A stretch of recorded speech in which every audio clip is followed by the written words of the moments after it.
Oke, selamat siang semua.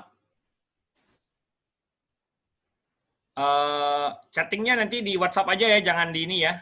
Ya, Jangan Pak. biar nggak ganggu. Oke, selamat siang semua. Assalamualaikum warahmatullahi wabarakatuh. Waalaikumsalam. Ini kita sesi ketiga di course-nya Pentas Plus ya. Di topik atau chapter 3 ini kita bahas performing non-technical test. Ini hubungannya sama social engineering sama performing social security test on facilities. Nah ini kalau tim SGI udah pernah jalanin ya, bisa tanya sama Mas Dilan, Mas Bambang, Mas Novan ya. Oke.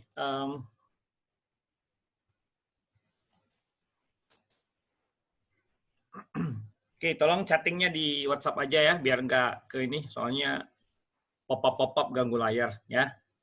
Oke, kita bahas dulu basic component of social engineering attack. Pertama, targetnya, target of evaluation ya. Dimana kalau kita lihat target of evaluation ini lebih ke arah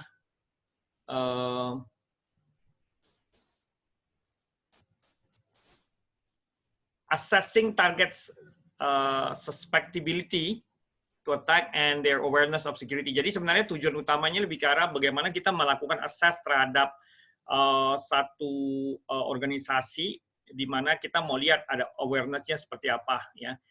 Tingkat awareness-nya yang berhubungan dengan cyber security. Kemudian ada komponen lain yaitu pretexting, ini berhubungan dengan skenario, communicate a lie or incomplete truth to get victim to believe a falsehood. Jadi pretexting ini sebenarnya skenario ya. Kemudian psychological manipulation ya, di mana kita melakukan eksploitasi terhadap human decision making ya, yang memang kita rencanakan ya untuk dengan cara tertentu, di mana attack-nya nanti bisa digunakan dengan berbagai cara ya, bisa via email, bisa via SMS dan sebagainya.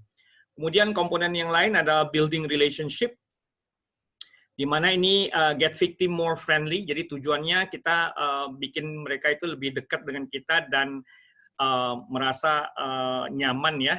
Tujuan utamanya nanti adalah membuat mereka lebih percaya ya dengan kita ya, enhancing trust level. Kemudian ada motivate target to take action, jadi memotivasi target untuk menjalankan aksi ya. Motivation tekniknya macam-macam ya, ada mulai dari authority, scarcity, urgency, social proof, likeness, sama fear. Kalau authority ini kita bisa bilang contoh di mana kita attacker ini bertindak sebagai polisi atau sebagai pihak dari pajak misalnya, bikin mereka itu jadi takut ya. Ada scarcity juga. Scarcity ini biasanya attacker rewarding victim with unique collectible. Jadi bikin kita sengaja kasih mereka collectible atau bahan apa kayak model di game ya, yang kita bisa kumpulkan tapi unik ya. Ada urgency, bilang ini nih ada limited time offer ya. Jadi ada promosi ini akan berlaku sampai sekian ya, sampai tanggal sekian. Bikin mereka jadi rame-rame mengakses atau membeli barang yang kita inginkan, dan beberapa cara yang lain ya. Termasuk juga fear, di mana kita melakukan attack ini memaksa, atau bukan memaksa ya, lebih ke arah membuat mereka percaya bahwa mereka akan kehilangan uang kalau mereka tidak comply ya. Nah, phishing saya rasa Anda udah tahu, phishing paling banyak ya, di mana ini adalah taktik di mana si attacker itu sendiri berusaha mencari informasi yang sensitif dengan bertindak sebagai seseorang ya, bisa melalui macam-macam cara ya, dari electronic communication, SMS, email ya, web dan sebagainya ya. Contohnya di sini attacker kirim email yang mengklaim dia dari bank dan harus melakukan perbaikan atau perubahan password ya. Ya, biasanya kita kirimkan contoh-contoh email yang mirip dengan yang aslinya ya. Type of phishing macam-macam nih, ada smishing, ada phishing, ada farming. Di Security Plus kalian juga udah belajar ini. Mungkin kalau Anda baca-baca di buku ada smishing dengan menggunakan SMS, phishing itu menggunakan voice over IP atau telepon, sedangkan farming ini tujuan utamanya adalah mengumpulkan informasi dari website-website atau bertindak sebagai website. Tujuan utamanya adalah mengumpulkan info sebanyak mungkin. Kemudian ada spear phishing, tujuan utamanya adalah phishing yang menargetkan individu yang spesifik. Kemudian walling ini ke bos-bos ya, jadi spear phishing tapi targetnya bos-bos yang punya posisi. Nah, kemudian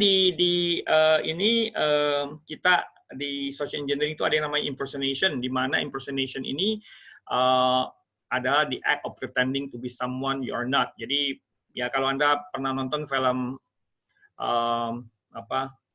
Catch Me If You Can, Anda bisa tahu contoh sederhana bagaimana si attacker ini bertindak sebagai misalnya polisi, lawyer atau yang ngerti tentang hukum ya, pengacara, dokter dan sebagainya ya.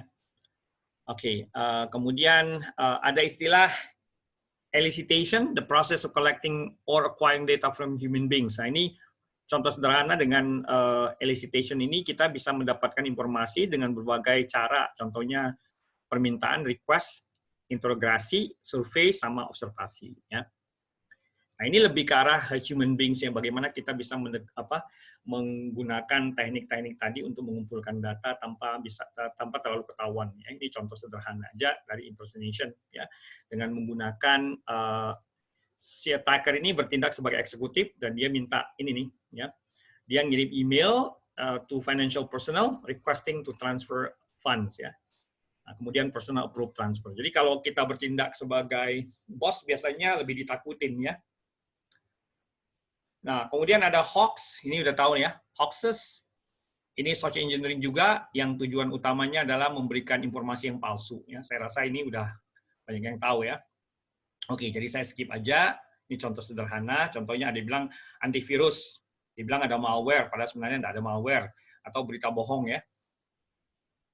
Nah, kemudian baiting, ini contoh sederhana yang menggunakan misalnya USB flash disk yang ditinggalkan di area terbuka, ya, di mana mereka orang-orang itu bisa melihat seolah-olah USB flash disk ini tertinggal, ya. Bisa saja salah satu dari mereka itu akan mengambil flash disk tadi dan kemudian mencoloknya ke dalam laptop atau komputer ya. Ya tujuan utamanya nanti kita bisa simpan malware atau bahkan trojan tertentu yang memang sudah disiapkan ya. Jadi baiting adalah social engineering attack di mana attacker itu akan menggunakan physical media yang tujuan utamanya adalah bait sebagai umpan ya. Nah, kemudian ada istilah lagi yang namanya URL hijacking, ini juga bentuk social engineering attack, di mana attacker ini akan melakukan eksploitasi dengan mempergunakan hal-hal yang mirip-mirip ya, kayak model typing mistake ya, sengaja dibikin agak sedikit mirip. Misalnya contoh klik BCA pakai CK, bukan pakai KLKA ya. Misalnya contohnya typo squatting ya, harusnya kan CompTIA ya. COMPTIA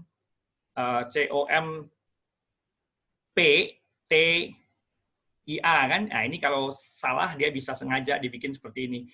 Tujuan utamanya membuat website itu look similar atau mirip dengan yang asli. Oke. Ini contoh sederhana ya. Jadi dengan berbagai cara wrong TLD, comptia.gov ya. Obfuscated subdomain, login.com.tia.org, sama different words ya. Jadi mereka bisa menggunakan teknik-teknik ini untuk memperdaya targetnya ya. Nah, kemudian ada spam. Spam itu lebih ke arah attack di mana user itu memenuhkan email ya dengan pesan-pesan yang unsolicited itu maksudnya yang bentuknya kayak sampah gitu lah, nggak terlalu pentingnya. Nah, kalau spam itu lebih ke email, sedangkan spam itu lebih ke arah ke instant messenger atau IM ya. Nah, kemudian ada istilah shoulder surfing, di mana ini adalah bentuk social engineering attack, di mana si attacker itu akan mengobserve target behavior without the target noticing. Misalnya contoh, seseorang berdiri di belakang orang lain yang sedang mengetik informasi yang sensitif. Ya. Biasanya yang diperhatikan adalah cara mereka atau keyboard yang diketik atau cara mereka melakukan pengetikan. Ya. Cuma ini nggak semua orang bisa menjalankan ini karena memang ini harus tidak dicurigai ya. Kemudian ada istilah tailgating di mana ini saya rasa juga udah pernah dibahas ya, di mana attacker itu akan masuk ke area yang secure dengan mengikuti authorized employee yang punya kartu ya.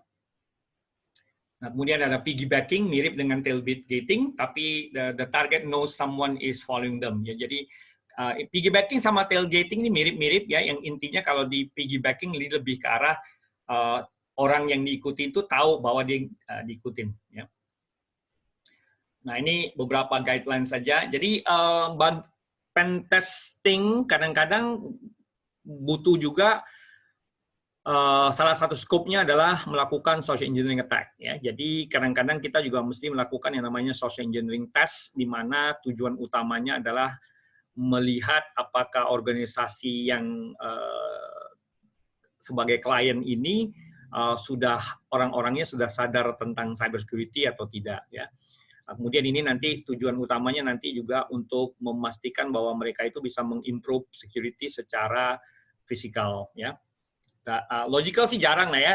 Kalau logical ada juga bisa, karena kita bisa combine ya dari physical attack-nya juga dengan ke logical attack, yaitu dengan menggunakan misalnya SMS, email dan sebagainya. Oke. Ini tambahan lagi yang tadi ya. Cuma ringkasan. Oke. Nah, untuk melakukan baiting ini kita mesti siapkan satu USB yang nantinya kita isi malware, kemudian nanti kita tinggalkan nih. Ya, lumayan sih ya kalau kita untuk modalin ini ya harus punya thumb drive atau flash disk, di mana kita akan membiarkan flash disk tadi diambil orang, ya, dengan harapan tertentu bahwa mereka bisa mengeksekusi malware yang ada. Oke, ini contoh aja, ya. Dapatnya apa? Bisa jadi screen capture-nya atau bahkan admin password, ya. Nah, kemudian ada juga tentang bagaimana kita bisa mengharvest credential through phishing ya. Ini banyak cara. Nah, untuk harvesting credential through phishing ini kita bisa menggunakan misalnya di sini saya tampilkan dulu share yang baru. Nah, di Kali semua bisa lihat Kali ya. WhatsApp saya aja di sini. Bisa ya? Bisa, Pak. Oke, good. Nah, di Kali itu ada, ini ya, saya inikan dulu. Di Kali itu ada satu tool, ya kalau Anda lihat di application, itu ada namanya social engineering tool. Ya, yang paling sering digunakan adalah ini nih. Kita bisa menggunakan social engineering tool dari ini SET ya, ini namanya SET ya. Ini adalah contoh satu tool yang digunakan untuk melakukan social engineering ya, disebut dengan SET tool ya. Kemudian pas kita jalankan seperti ini, kita bisa tinggal ketik misalnya satu social engineering attack, di mana kita bisa memilih misalnya contoh ada spear phishing ya, spear phishing, website attack. Ya, yang tadi pakai USB itu bisa nomor 3 ya, nomor 3. Ya. Sedangkan kalau mau buat website atau spear phishing attack vector ini bisa nanti ke nomor 2. Ini kita pilih 99 lalu pilih nomor 1 ya. Jadi kita bisa kirim mass email attack. Kita juga bisa bikin file format payload sama contoh social engineering template ya. Selain itu juga ada tool yang bisa digunakan yaitu Maltigo ya.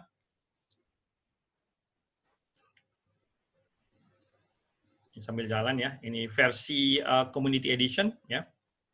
Yang kemarin sempat saya informasikan ya. Oke.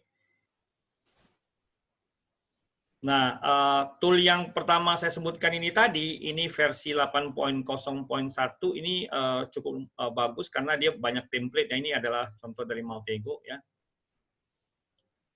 Oke.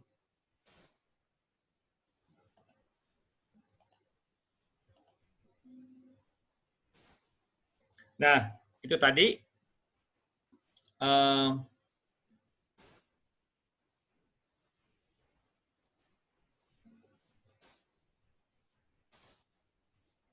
Bentar ya.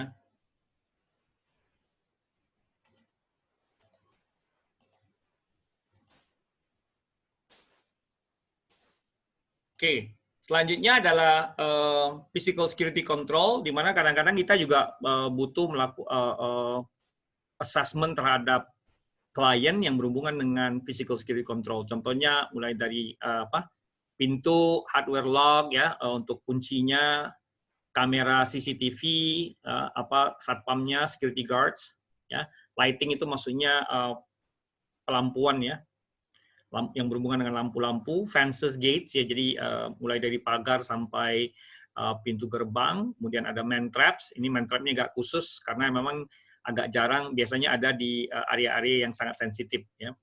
Contoh di area militer, sama alarm dan motion sensor ya. Nah, kemudian ada istilah lagi di sini namanya fence jumping. The act of surmounting the height based on physical barrier in order to gain access. Jadi ya kita loncat pagar ya, karena kadang-kadang kita butuh proof bahwa kita bisa melewati pagar dengan menggunakan teknik tersebut ya, jumping atau lompat. Ya. Jadi biasanya ini untuk melihat apakah tinggi pagar yang diinikan itu sudah sesuai dengan yang kita inginkan atau tidak ya. Memang ada standarnya, misalnya 1 meter, di atas 1 meter atau 2 meter dan sebagainya. Ini contoh aja, di atas 8 feet sekitar 2 meteran ya. Oke. Nah, kemudian ada istilah lagi namanya dumpster diving, di mana ini adalah satu teknik yang banyak digunakan oleh attacker dengan melakukan pengumpulan data dari bak sampah ya, tong sampah ya. Tujuan utamanya adalah mencari informasi-informasi yang sensitif. Misalnya ada kalender with password ya, ada hard copy official document dan beberapa yang lain. Ya. Nah, kemudian ada lockpicking ya. Lockpicking ini lebih ke arah bagaimana menggunakan peralatan untuk nge-bypass kunci ya. Jadi bisa buka kunci pintu tanpa harus punya kuncinya ya. Kalau lockpicking ini memang agak sedikit berbeda, emang ada alat khususnya ya. Nanti bisa lihat-lihat di ini, kalau Anda lihat di Google ya.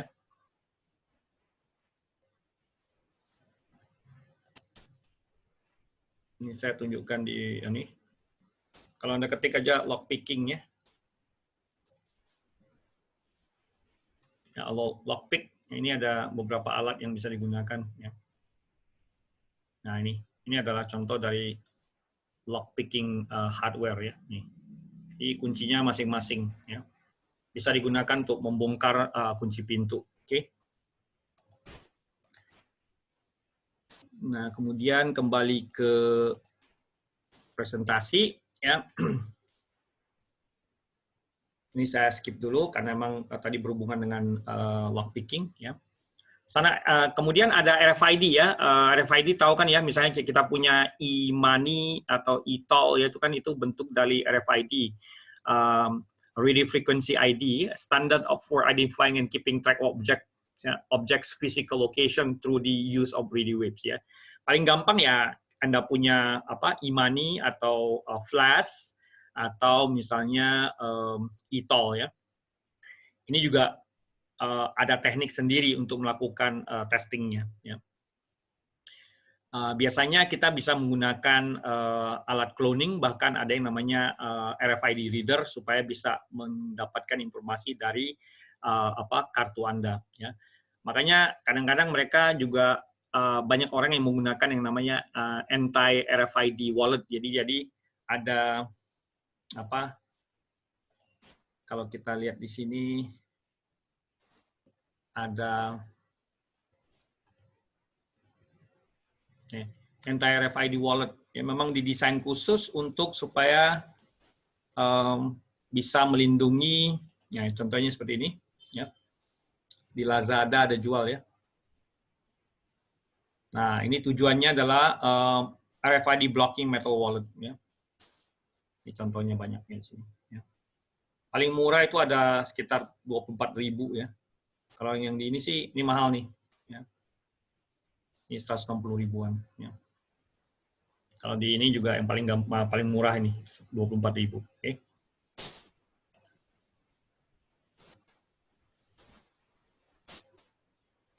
Nah kemudian ya cloning ya ini seperti saya tadi katakan bahwa kalau kita punya badge atau tanda karyawan itu ada RFID-nya, ini bisa di cloning ya. Jadi ini salah satu bentuk testing di mana kita melakukan testing bagaimana kita bisa mengcloning badge-nya. Kemudian badge itu tadi digunakan untuk melakukan social engineering masuk ke perusahaan tanpa tanpa dikenal ya, atau bahkan bisa ngelewatin atau nge-bypass satpam ya, checking satpam ya. Newer batch technology menggunakan higher frequency, jadi ya toolnya juga beda-beda ya. Memang agak sedikit mahal nih ya kalau mau melakukan batch cloning. Ya.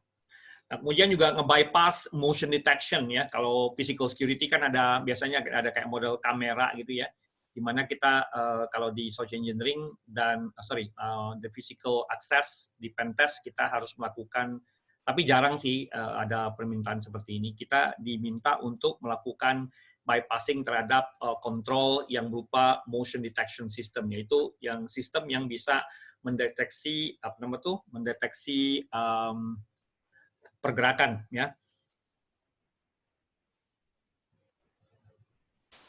Ini tumben nih ramai yang ikut nih.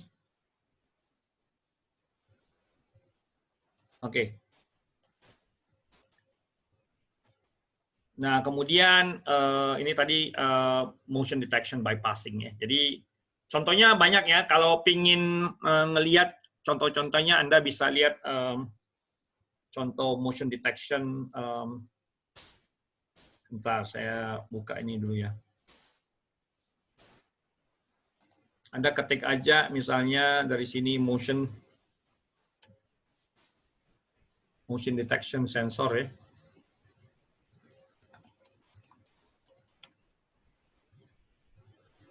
Nah ini. Nah, jadi bentuknya seperti ini.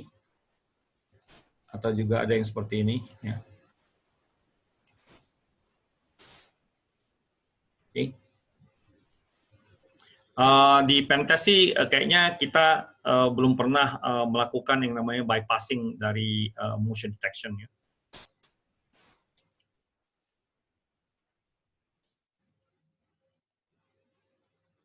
Oke, saya lanjutkan sedikit beberapa guidelines atau summary dari bagaimana kita bisa melakukan physical security test ya. Biasanya kalau physical security test sih di area-area sensitif seperti data center dan beberapa tempat yang lainnya.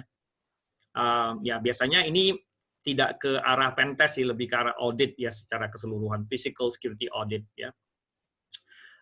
Tergantung ya, jadi dimintanya seperti apa, mungkin bisa secara atau dengan menggunakan teknik atau metodologi yang berhubungan dengan social engineering, bahkan secara manual ya kita menggunakan teknik impersonation, kita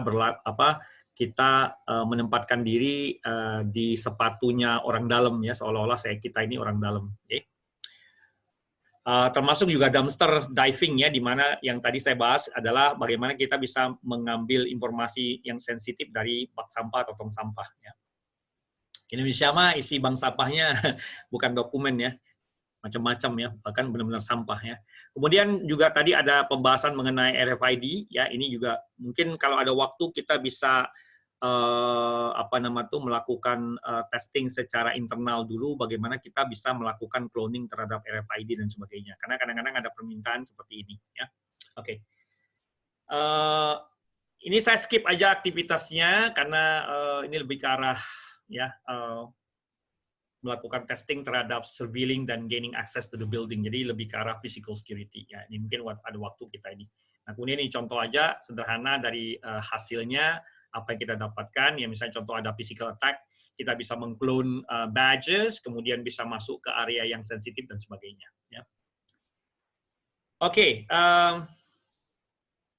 ini selesai ininya, tapi sebentar kita coba saya unmute. Silakan, ada pertanyaan kira-kira? Materinya sih pendek ya hari ini ya, tapi saya akan sambung, karena ini kan baru nggak sampai 30 menit ya. Saya akan sambung ke materi berikutnya. Yang lain gimana? Oke, Pak. Materi berikutnya juga nggak terlalu lama, mungkin sekitar setengah jaman, nanti saya kasih demo, habis itu nanti saya kasih tugas. Ya. Pak, ada standar khusus buat checklist nggak, Pak? Checklist yang sales engineering tadi, Pak? Sebenarnya sih nggak ada khusus, Van. Nggak ada ya, Pak? Nggak ada khusus. Jadi, tapi kita bisa lakukan bikin customize checklist sendiri. Misalnya contoh apa aja yang kita mesti tes. So far sih sampai saat ini saya belum pernah melihat checklist yang lengkap ya. Tapi nanti coba saya sambil saya riset ya. Kalau dapat saya bagi deh. Ya, Pak. Ini kan kebutuhan juga kan ada yang kebetulan kita di Sigma kan. Ya. Seperti itu. Kalau misalnya ini kan nggak mau dilakukan secara technically, jadi berdasarkan kayak PCI itu kan minta checklist apakah kayak tadi tinggi pagar apakah sudah sesuai apa belum gitu kan. Nah, kalau ada checklistnya kan bisa enak juga. Jadi ya, kita bisa nawarin. Nanti saya so far sih saya belum nemuin ya, tapi nanti saya akan coba cari ya. Kalau ada kita bisa bahas sama tim ya. Oke. Ya, saya sih ada ngumpulin contoh kalau dari yang kemarin tuh kayak contoh beware strength question, suspicious behavior, effort kayak gitu ya. Terus be on guard even when not threatening conversation. Kayak begitu Pak checklistnya. Oke. Nanti ada waktu kita diskusikan ya ininya sambil saya cari-cari ininya materi ya. Biar nanti kalau ngetes bisa ngikutin yang checklistnya kita. Oke. Ya, saya lanjut aja kalau nggak ada pertanyaan. Bentar ya. Saya cari dia punya slide dulu. Soalnya ada slide yang berikutnya ini, materi berikutnya lebih ke arah teknikal sih ya. Jadi saya pinginnya bisa dijalankan ya. Sebentar ya, ini di chapter 4 ya.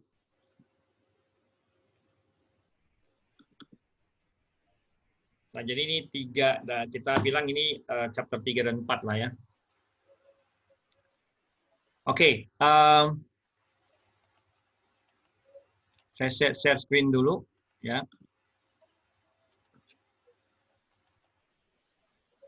Semua bisa lihat slide kan ya? Ya, sudah Pak. Bisa Pak.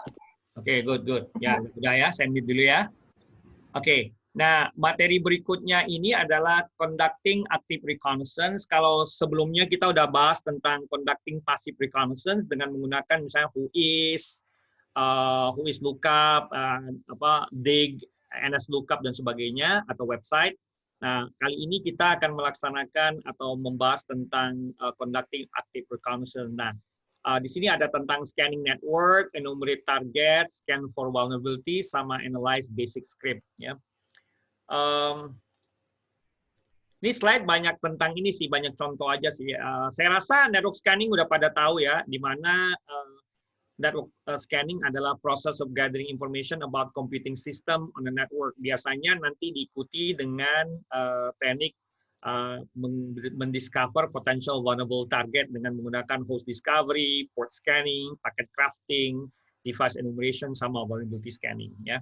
Nah, sebentar saya coba ininya. Ya, di sini ada Nmap ya, udah pada paham ya Nmap. Mudah-mudahan bisa lebih detail atau lebih dalam tentang Nmap. Kalau masih kurang paham, jalankan praktikum lebih banyak ya, karena kalau di ujian nanti banyak ditanya tentang Nmap nih ya. Oke. Nmap ya, kemudian Nmap bisa digunakan untuk macam-macam, bisa host discovery, port service discovery, vulnerability detection dan sebagainya ya. Kayak biasa ya, seperti biasa ya. Ini saya kebetulan saya tadi ada nyoba-nyoba juga ya, saya close dulu ini. Ya. Nah, biasanya ini kebetulan saya ada beberapa mesin di sini, saya ada beberapa mesin sengaja saya setup untuk demo ya. Biasanya kalau kita punya network ya, biasanya misalnya network kita di sini ya saya setel ya. Nah, ini secara statik ya saya setel dulu ifconfig ETH 0. Misalnya network saya ini nih, saya dikasih network 252 ya. Ini kan berarti network saya kan 131.107.1.0 kan ya. Karena kan subnet masknya kalau saya config ya, yang keluar kan seperti ini ya. Jadi ini adalah network saya, net masknya adalah 255, ini kelas C ya. Nah, kemudian biasanya kalau kita di actual sih di network yang asli, biasanya kalau kita udah connect ke satu network, nanti tinggal kita setel gateway aja. Dalam hal ini, kalau saya kebetulan ada 3 network di sini, ada network saya itu 131, terus 192, kemudian 10.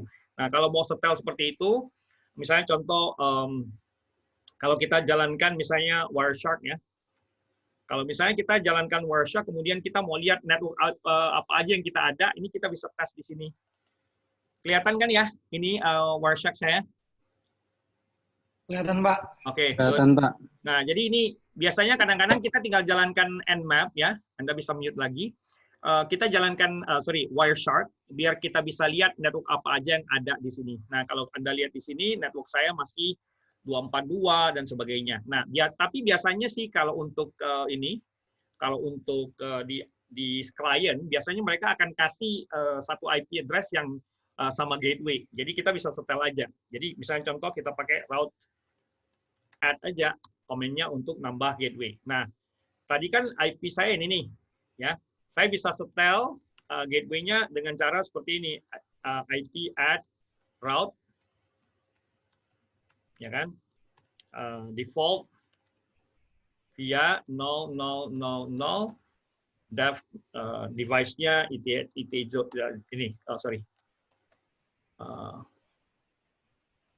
IP route add ya, kebalik ya, sorry. Nah ini. Nah, komen ini paling simple ya, paling banyak kita jalankan kalau Anda pakai virtual mesin tuh paling sering kita gunakan komen ini. Kenapa? Ini komen ini adalah komen di mana kita nambahkan default route yang nantinya apapun itu dilempar ke 0.0.0.0, yaitu default route namanya. Ya. Tapi kalau seandainya kita punya gateway, ini default route-nya ya. Kalau kita udah dikasih gateway, misalnya contoh, saya tadi kan ifconfig ya. Ini, berubah lagi. Ini kadang-kadang suka begini nih kalau di ini.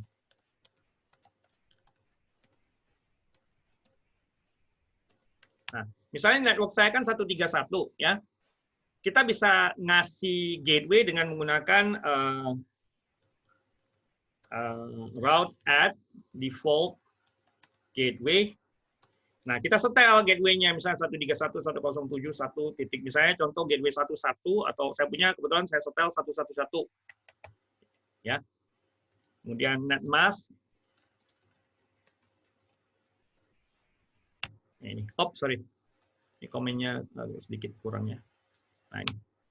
Nah, kalau kita setel ini route default gateway-nya, berarti semuanya akan dilempar ke sini kan?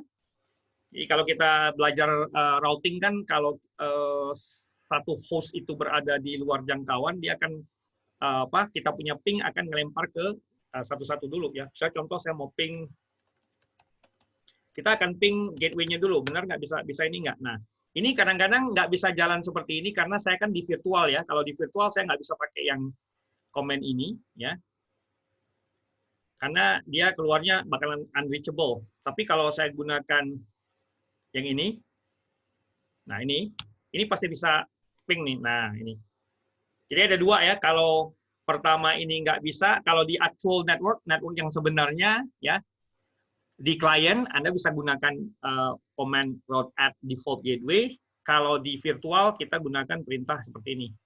IP route default via 0.0.0 ya, def ETH0.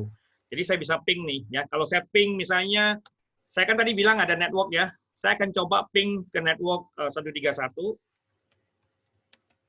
Ini kan gateway-nya saya ping. Saya akan coba ping ke misalnya 254 yang memang saya sudah siapkan. Itu kan bisa kan? Saya juga akan bisa ping ke misalnya 192.168.1.125 di mana 125 ini 192.168.1.125 ini adalah network yang lain. Nah, ini kan bisa juga kan? Kemudian saya juga bisa ping ke misalnya network 10 yang saya sudah setup 100 misalnya. Nah, ini juga bisa dapat. Nah, kalau Anda perhatikan di sini dengan menggunakan Wireshark, Anda bisa lihat ya, ini lemparnya akan larinya ke 111 semua dia ya, nih ya. Oke. Nah, setelah Anda jalankan, baru kita jalankan yang namanya di sini ada tadi network scanning dengan menggunakan Nmap. Ya. Ya. Nah, saya akan jalankan contoh network scanning. Ya. Nmap -n ini adalah untuk nge-bypass domain name resolution biar lebih cepat. Kemudian kita pakai F aja, -F, -SN, -N tuh -SN ya. Kemudian kita setel ke ininya, ke target kita misalnya. Kalau kita udah tahu ada 3 network ya, kita scan-nya pakai gini /24 misalnya kan. Kemudian kita pakai spasi 192.168.10/24 sama 10.10.10/24. Nah, atau ya kita bisa menggunakan ini, atau kita bisa menggunakan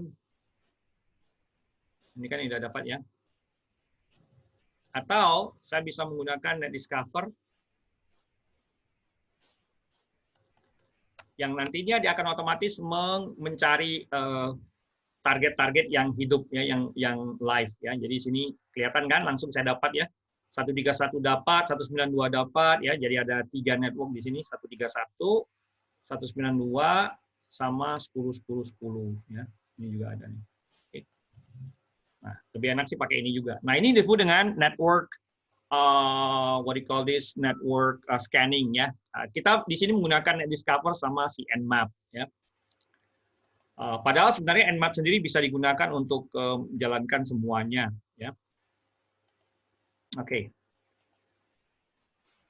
Jadi tolong Anda pelajari dengan lebih dalam penggunaan Nmap ya untuk fingerprinting dan sebagainya, karena Nmap ini terus terang aja salah satu tool yang paling banyak digunakan untuk yang namanya reconnaissance atau information gathering ya.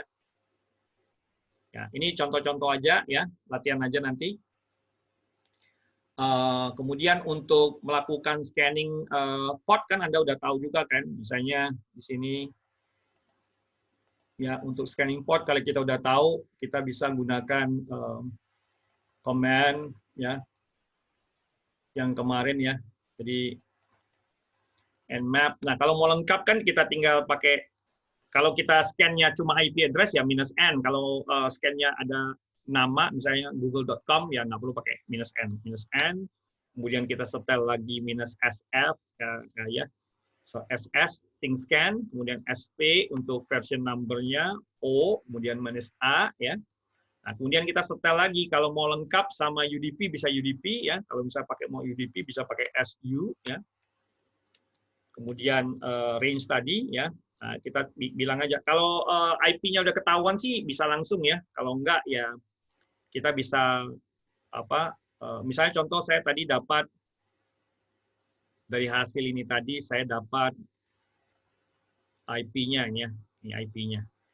Ya, kita bisa scan satu-satu ya atau kita bisa scan sekaligus kayak tadi ya. Bisa kita Nmap ya. -n -s SS SU ya, sync scan, UDP scan, kemudian version number, operating system sama script. Nah, kita tinggal ginikan aja. Spasi ya. Biasanya kita kalau scan saya harapkan scanningnya per ini ya, per subnet ya, jangan hantam semua. Ya, misalnya /24, kemudian kita OX simpan ke dalam XML, misalnya contoh subnet scan result ya.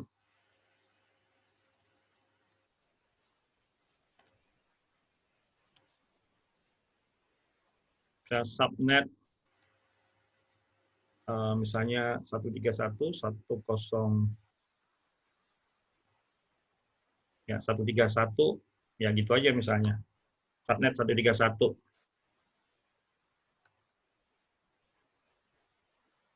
Underscore 107. Nah, gini aja misalnya.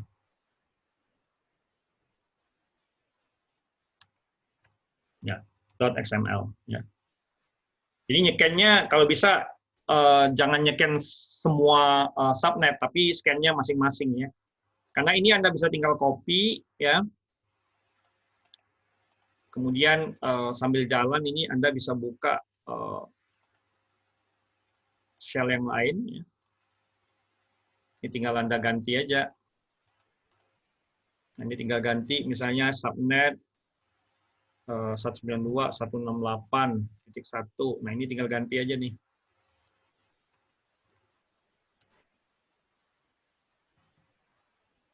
Ya kan? Oke. Jadi nyekennya bisa berulang ya dengan menggunakan beberapa subnet. Tinggal kita ganti aja nih. Setelah ini ganti jadi misalnya tadi kan 10 10 ya. Jadi 10 10 10 titik 0. Nah, ini tinggal ganti subnet 10 10 10 XML. Nah, seperti ini. Oke. Oke. Nah, kenapa saya tulis di itu pakai XML? Karena nanti kita tinggal konversi ya, bisa kita konversi dari hasil scan kita menjadi HTML ya. Bentar, saya coba inikan lagi.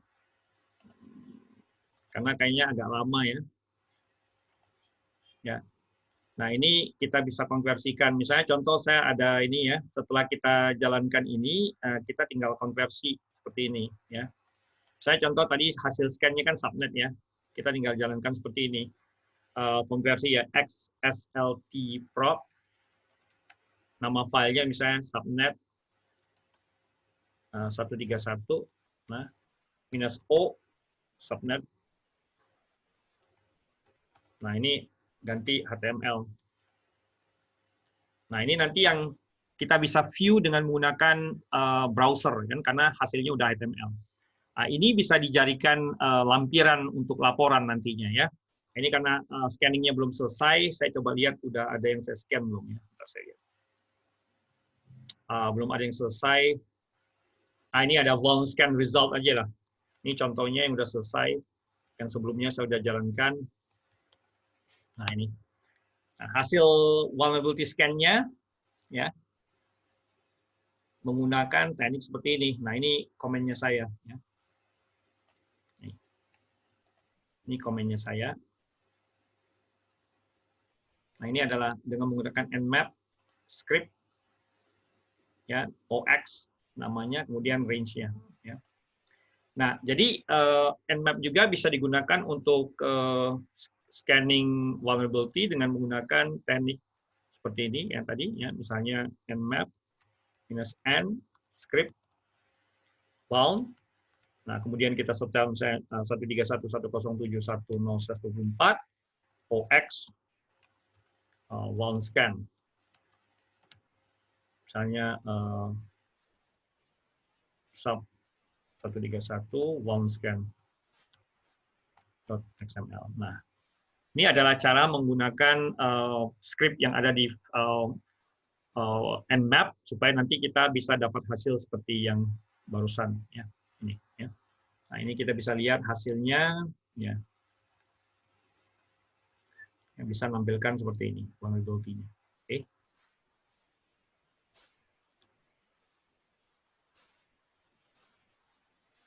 Nah, kemudian ini adalah contoh-contoh aja designation-nya. Ya, saya harapkan kalian nyoba nmap-nya sering-sering ya, karena banyak opsi.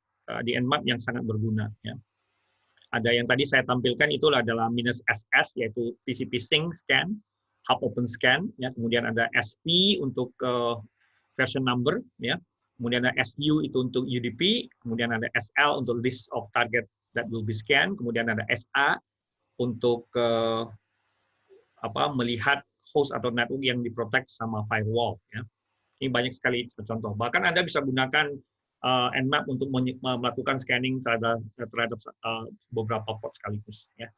Silakan aja coba-coba ya. Ini karena di slide ini semua berhubungan dengan Nmap options. Ya.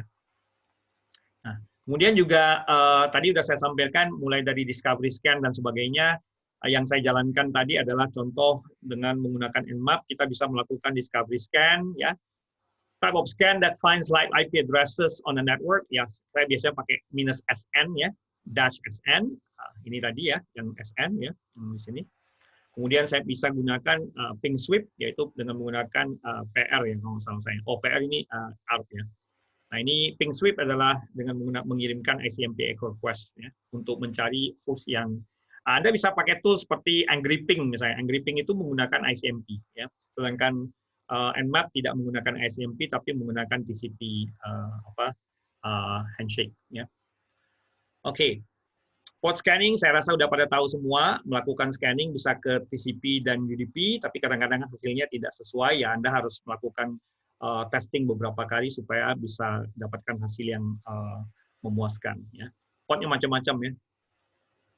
Nah, kemudian ini cuma hasil contoh aja ya. Kemudian ada beberapa teknik style scan ya. Kemudian ada connect scan, Christmas scan dan sebagainya. Tidak semua sebagai catatan aja. Kalau untuk ujian Anda harus banyak tahu jenis-jenis scanning, tapi untuk di actual kerjaan tidak terlalu harus tahu semuanya. Mungkin yang paling sering dipakai adalah sync scan karena ini yang paling baik ya, stealth scan. Ya. Oke, ini adalah contoh-contoh aja ya. Nah, kemudian bisa melakukan full scan, yaitu untuk melakukan footprinting terhadap operating system. Biasa saya menggunakan -ST, yaitu TCP Connect Scan. Ya. Ini adalah contoh dari full scan. Ya. Nah, kemudian ada beberapa tool yang mungkin jarang kita pakai, seperti packet crafting yang digunakan untuk melakukan manipulasi terhadap paket. Ya. Untuk nge-bypass intrusion detection dan sebagainya. Ya, ini banyak toolnya, saya cuma agak lupa, jarang-jarang pakai juga sih. Salah satu yang bisa digunakan adalah si HPing3 ya. HPing3 di mana HPing3 ini adalah satu tool yang digunakan untuk memanipulasi paket untuk ngecek apakah ada firewall atau tidak. Ya. Dan beberapa teknik yang lainnya. Kemudian juga network mapping, kalau kita pakai network mapping ini biasanya seperti contoh di Nmap ada yang namanya ZenMap, itu bisa digunakan untuk melakukan network mapping ya. Nanti kita bisa lihat topologinya dalam Nmap ya. Silakan aja coba ya. Ini contoh sederhana dari beberapa tool yang digunakan ya, bisa melihat topologi dari network ya. Tapi kebanyakan untuk topologi yang secara visualisasi ini toolnya kebanyakan di Windows. Ya. Metasploit, saya rasa udah pada paham semua. Metasploit ini digunakan untuk melakukan eksploitasi. Ini adalah framework.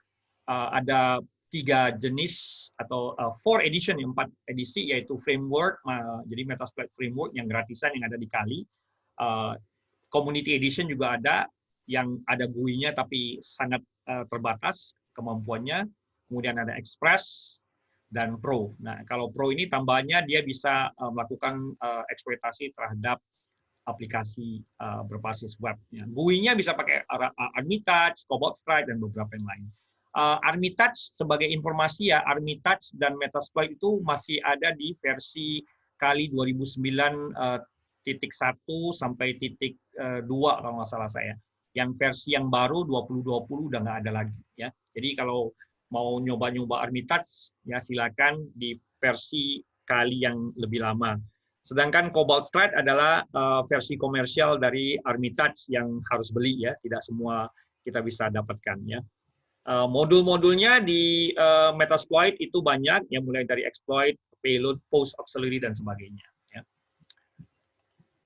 Oke, ini contoh sederhana cara menggunakan Metasploit. Ya, otomatis kita harus melakukan scanning dulu ya terhadap target untuk mendapatkan informasi mengenai kerentanan, dan kemudian kita bisa menggunakan modul eksploitasi ini untuk melakukan serangan ke target. Ya. Nah, misalnya di sini saya akan mencoba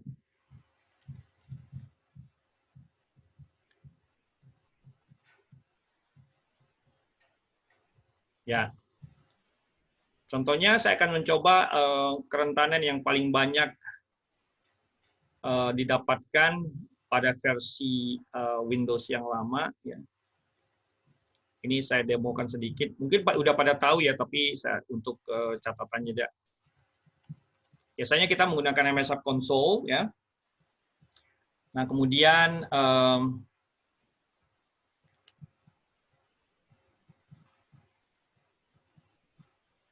ya agak lama ininya.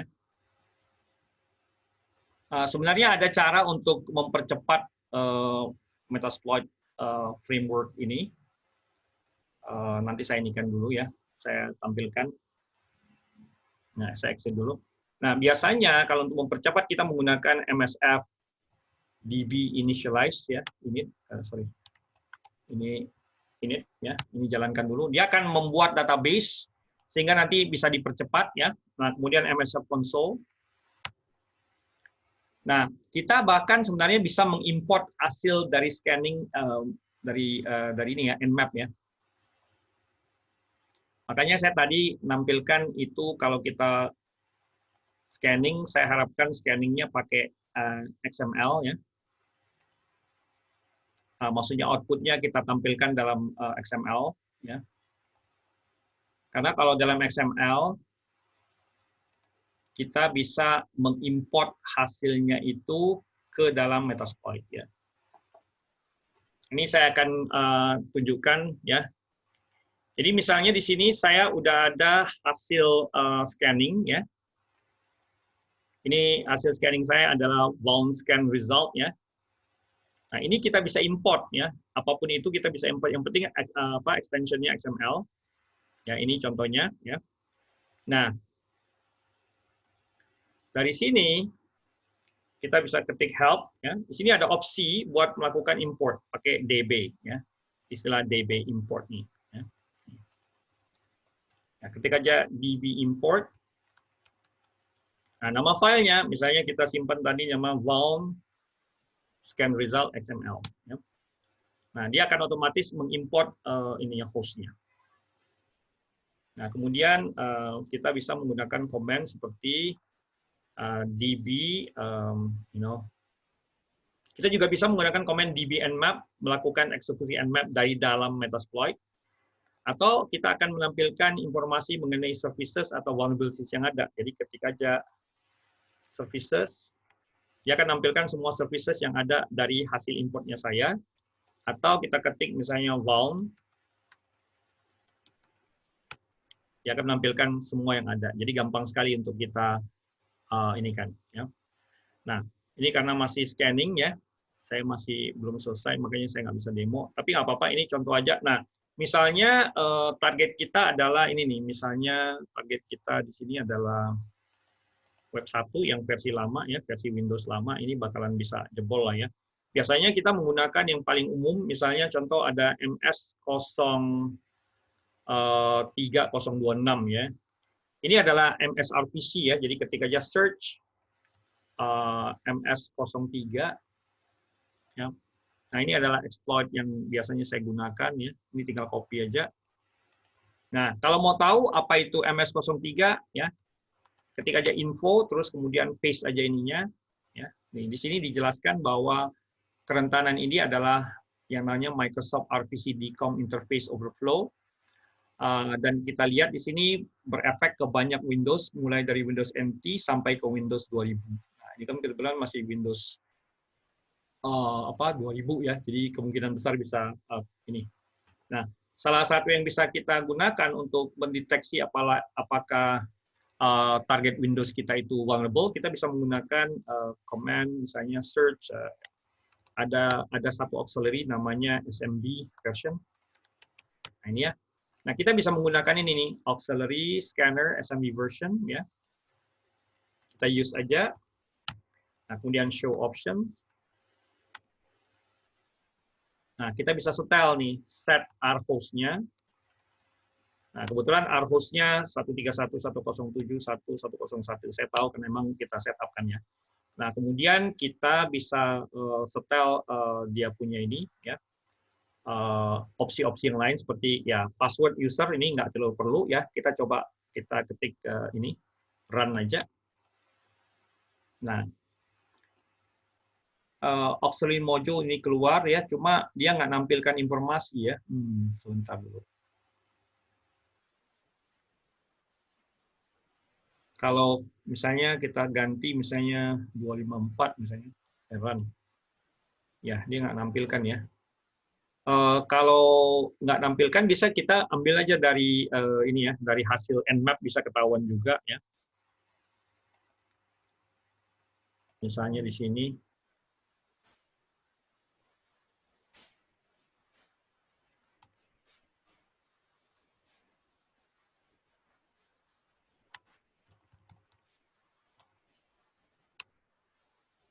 Oh, ya ini kayaknya suka berubah ya.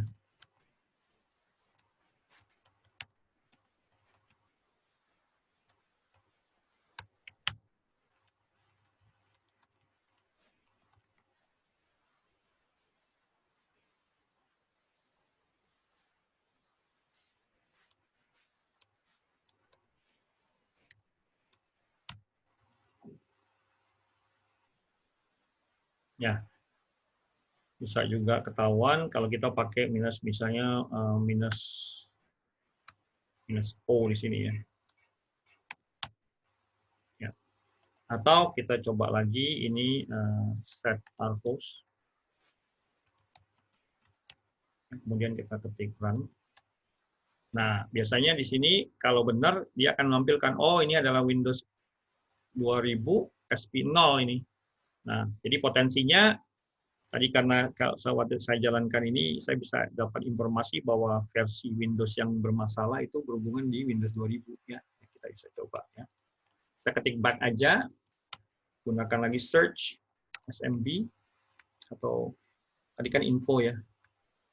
Di search SMB MS03 ya. Nah, ini kita tinggal jalankan aja. Ya. Nah, perhatikan di sini ada ranking juga ya, ada tulisannya grade. Ini biasanya ini sangat-sangat bagus ya. Kita use aja, kita use ini, exploit. Nah, kemudian kita setel rhost-nya. Nah, kemudian biasanya kita juga nyetel payload ya. Kalau nggak tahu payload-nya, kita ketik show payload. Nah, banyak sih sebenarnya payload-nya. Tapi saya sangat menyarankan menggunakan payload yang sangat baik ya. Kita pakai ini set payload Windows Meterpreter reverse TCP. Nah, bedanya kalau bind TCP sama reverse TCP, kalau reverse TCP ini dari target yang connect ke kita ya. Sebentar, Windows Meter ada salah ya. Oke. Kemudian udah setel, kemudian biasanya kita harus setel juga lhost di mana kita menerima koneksi dari target set. Tadi kan rhost ya, rhost ya. Sekarang lhost. Ini adalah IP-nya kita, IP-nya kali. Nah, kemudian kadang-kadang kita juga mesti ngeset port 443 misalnya untuk nge-bypass atau melakukan koneksi dengan menggunakan port yang di-allow oleh firewall. Jadi kemudian ini tinggal exploit aja. Ya. Dengan mudahnya kita bisa dapat informasi, kemudian kita tinggal ketik sysinfo, kita sudah berada di DEN Web 1. Ya, ini contoh sederhana aja penggunaan exploit ya yang ada di Metasploit ya. Nah, saran saya Anda pelajari lebih dalam lagi tentang ini di ini ya. Silakan masuk ke Metasploit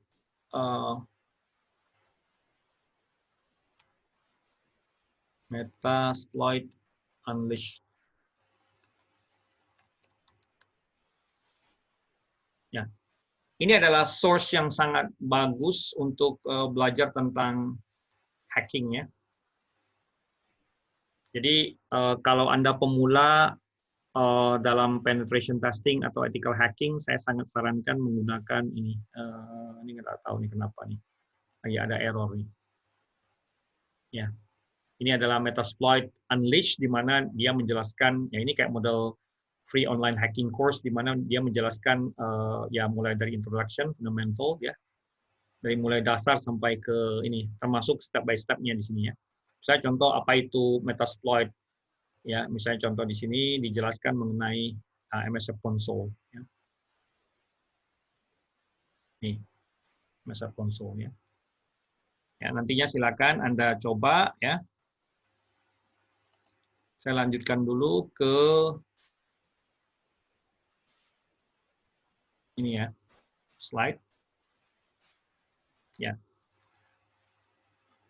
Beberapa guidelines scanning network, biasanya kita akan mulai dari reconnaissance, mencari host-host yang hidup atau live, kemudian dilanjutkan dengan melakukan port scanning, jadi network scanning, port scanning, baru kemudian vulnerability scanning, melakukan pencarian kerentanan dengan menggunakan misalnya contoh Nmap maupun kebetulan kita kan menggunakan Nessus ya, kita menggunakan Nessus untuk mencari kerentanan, baru kemudian eksploitasi. Bisa aja sih kalau seperti tadi kan saya tidak menjalankan vulnerability scanning pada target saya, tapi kok saya tahu saya bisa tahu exploit apa yang bisa digunakan. Nah itu tergantung pengalaman sih. Kalau udah pengalaman sih biasanya udah bisa punya asumsi bahwa ini bakalan bisa dieksploitasi dengan menggunakan exploit tertentu ya. Nah ini adalah contoh sederhana dari ini. Jadi biasanya kita mulai dari network scanning ya, dengan menggunakan Nmap, kemudian tadi network scanning, port scanning, kemudian dilanjutkan dengan vulnerability scanning dengan Nmap maupun Nessus, baru kemudian eksploitasi dengan menggunakan Metasploit framework ya. Nah, ini cuma tambahan aja ya. Silakan nanti dibaca-baca juga ya. Nanti kita ada exercise juga. Kemudian enumeration. Nah, enumeration ini biasanya digunakan untuk mengquery service terhadap satu service tertentu, di mana kadang-kadang kita bisa mendapatkan informasi yang sangat berguna. Oke, saya akan demo sedikit ya. Kita bisa lihat di sini. Saya menggunakan Kali ya. Nah, saya exit dulu ya. Nah, misalnya contoh saya melakukan scanning ke satu IP yang memang saya udah tahu. Misalnya 254. Nah, di 254 ini, saya harusnya scan ke ini ya, pakai dengan menggunakan SU ya, UDP. Ya, kenapa UDP? Karena saya interest dengan ini nih, SNMP. Ya.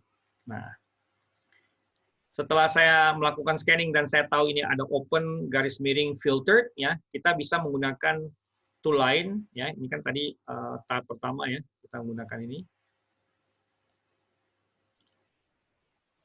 Nah, setelah ini kita tahu bahwa port UDP itu kebuka, ini tadi kan di sini saya tampilkan ya. UDP dari SNMP ini kebuka, tinggal kita lanjutkan dengan satu tool yang namanya SNMP check, ya, minus check. Ya, ini tinggal kita setel aja ke IP yang kita inginkan. Misalnya contoh tadi 131.107.1.254, ya. Dia akan menampilkan ya, informasi yang cukup banyak ya. Nih, termasuk IP address dan sebagainya. Ya. Nah, ini adalah komen sederhana melakukan enumerasi dengan menggunakan SNMP. Nah, enumerasi bisa dari service apa aja, SNMP, SMB, dan sebagainya. Ya. Nah, ini kita bisa dapat informasi yang sangat berguna bahwa ada running program dan sebagainya. Ya. Ini software-nya, kelihatan apa aja. Ya. Oke, itu adalah contoh sederhana dari enumerasi. Oke. Nah, kemudian Ya, Anda bisa coba-coba nanti enumerasi yang menampilkan informasi yang details mengenai operating system, hostname, IP addresses, volume, share, services, dan sebagainya. Contoh tadi pakai SNMP-check, ya. SNMP-check. Ya. Oke. Nah, common enumeration target ya bisa server, bisa router, bisa switches, bisa sampai network devices atau network services seperti SNMP, SMB, ya, dan yang lain-lain. Oke. Nah, kemudian ada istilah banner grabbing, di mana banner grabbing ini adalah menggunakan teknik di mana kita melakukan enumerasi yang untuk menampilkan informasi mengenai service yang ada. Nah, tekniknya bisa menggunakan telnet, ya, kemudian telnet spasi target IP sama port, ya, kemudian juga bisa menggunakan netcat, ya, minus PP, ya, PP itu misalnya very verbose, atau dengan menggunakan bash seperti biasa, ya. Dan juga bisa menggunakan nmap minus SP, ya. Nah, saya akan tampilkan lagi. Jadi kalau kita mau melakukan enumerasi yang berhubungan dengan banner grabbing, ya, ini kita bisa pakai NC, ya, minus VPP, kemudian target kita, misalnya 101, nah, lalu portnya, nah, oops, ini berubah lagi nih.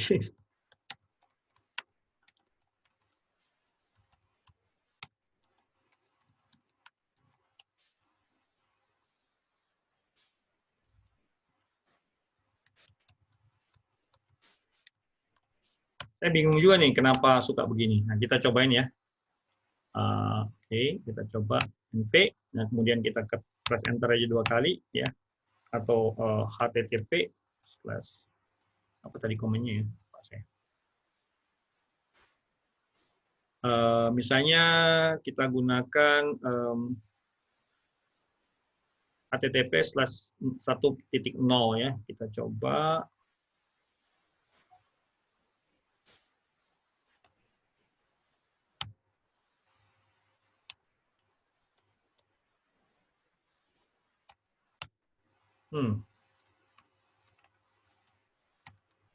Ya, ini akan keluar error, di mana errornya menampilkan informasi mengenai IIS. Ya. Kalau nggak mau cari ini, bisa pakai nmap minus n minus sv, kemudian IP address-nya. Bisa port, special port, misalnya port 80443. Bisa menggunakan ini. Oke. Ya, kita tunggu sebentar. Ya, ini akan menampilkan Microsoft IIS HTTP versi 5. Sama ya dengan ini.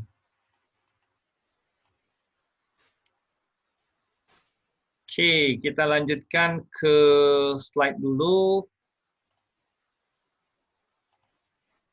Ya, ini menggunakan banner grabbing. Jadi pakai nmap ya hasilnya kita bisa lebih enak lihat karena kita bisa bisa juga pakai script banner ya. Sebenarnya nggak pakai script juga nggak apa-apa. Minus SP yaitu untuk menampilkan versi dari target ya.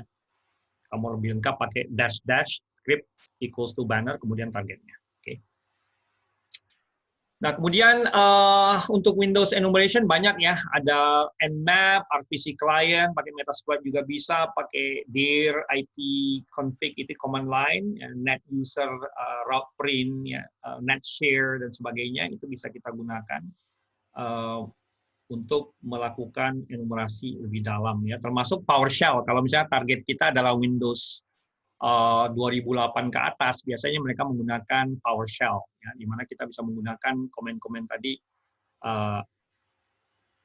untuk kebutuhan tertentu. Misalnya contoh tadi saya udah berada di mana tadi itu? Oh, saya udah keluar ya. Jadi kalau kita udah di dalam target, ya, biasanya kita dianjurkan melakukan enumerasi lebih dalam, ya. Saya contoh, saya akan kasih demo lagi. Kita masuk dulu pakai MS03026 yang tadi RPC DCOM ya, sebenarnya problemnya adalah di DCOM-nya ya. Setelah kita di dalam, kita bisa menggunakan enumeration tool yang ada untuk melakukan enumerasi terhadap services yang ada atau network services yang ada ya. Nah, kali ini saya akan menggunakan yang sama, so search MS03 ya. Nah, kita akan menggunakan yang ini lagi. Ya, use ini, tapi targetnya saya ubah set rhost-nya 254 yaitu Windows 2003, set payload-nya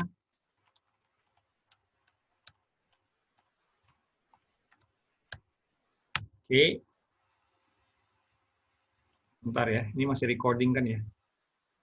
Oke. Nah, kemudian set lhost 252, kita punya target kita punya kali rhost itu targetnya, sedangkan lhost adalah kali kita Linux punya IP. Set lport kita setel misalnya 443 supaya bisa connect dan nggak kena block sama firewall. Nah, kemudian kita exploit ya. Nah, setelah kita masuk ya, kita bisa menggunakan komen-komen yang ada di Meterpreter. Banyak sekali komennya, ada get system dan sebagainya ya. Tapi bagaimana kalau seandainya Anda nggak dapat komen-komen seperti ini? Anda bisa download ya, bisa route ya, bisa ngelihat ketik aja route ya, bisa seperti ini ya. Bisa ngelihat yang lain, misalnya processes yang jalan, ini juga enumerasi ya. Nah, tapi Anda tidak punya akses ke Meterpreter, tapi shell biasa, kita bisa ketik gini ya, dari sini, shell, enter.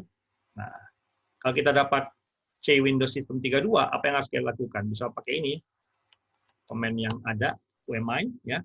Bisa menggunakan komen seperti net user, ya. Bisa menggunakan net share. Ya. Nah, ini komen-komen yang memang udah ada di Windows, jadi nggak perlu harus pakai tool tertentu. Atau misalnya net local group administrator, route print, ARP, ya. Kita bisa gunakan ya. ARP misalnya. ARP minus misalnya A. Ya. Misalnya route print. Ini komen-komen ini sudah ada di Windows ya. Oke.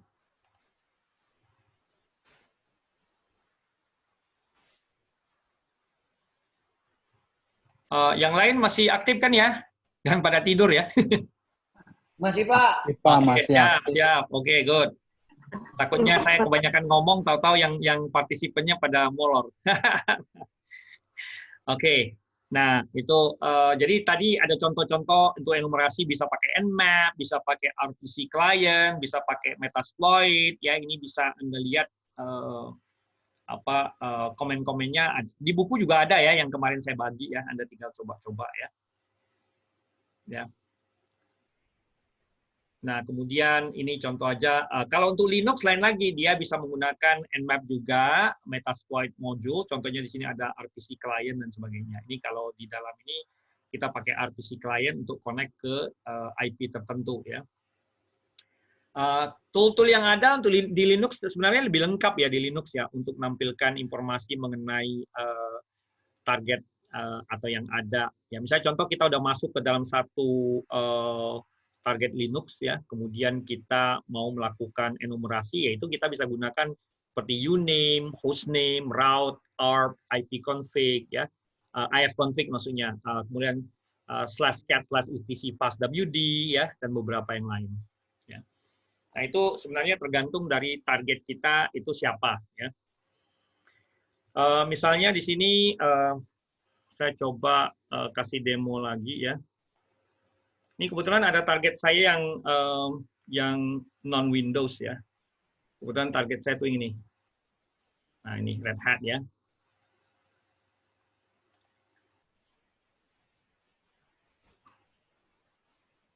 Bentar.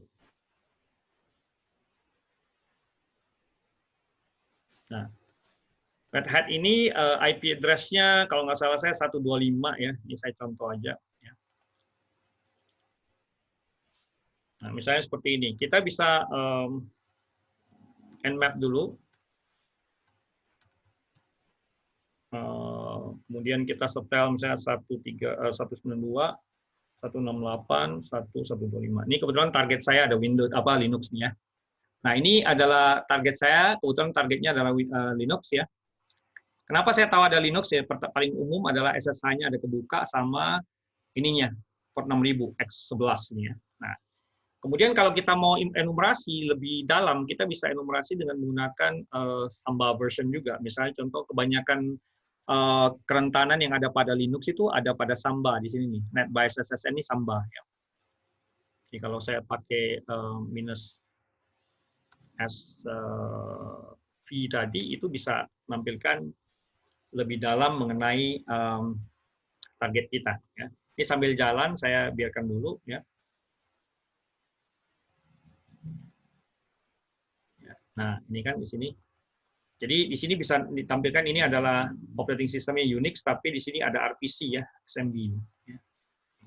Nah kalau kita ingin dapat lebih jelas mengenai ini, kebetulan kerentanan yang ada yang saya akan tunjukkan adalah berhubungan dengan SMB ya.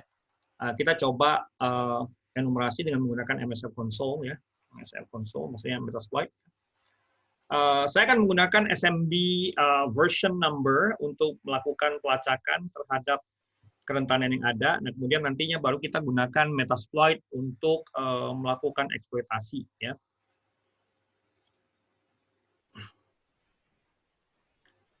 Mohon ditunggu sebentar.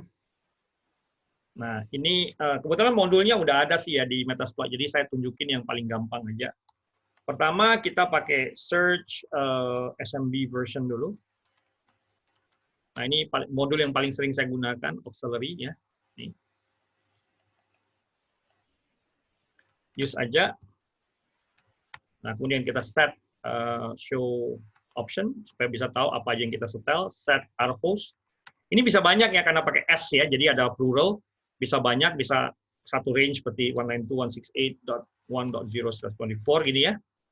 Atau bisa spesifik, misalnya 125 ya. Ya udah tinggal kita run aja. Nah, begitu di run, dia akan menampilkan oh ternyata si 125 ini punya versi Samba 2.25 ya.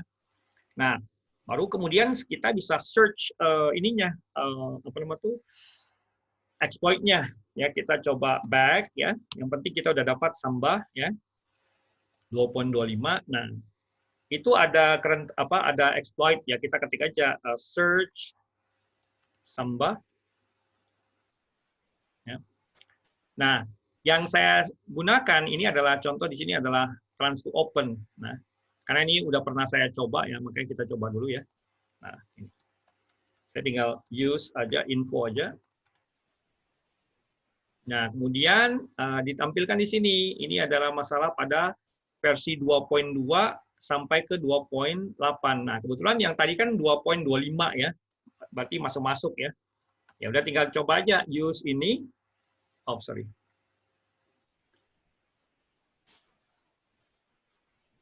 Ya, use ini ya.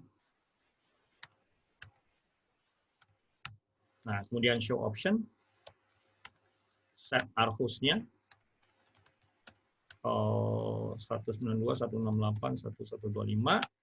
Nah, kita show lagi, misalnya pakai, kita bisa menggunakan payload yang paling umum untuk di Linux ya. Misalnya pakai shell aja, udah search aja. Kita pakai set payload. Nah, kalau kita nggak hafal ya kita bisa search di sini search Linux ya. Nah, ini ada payload.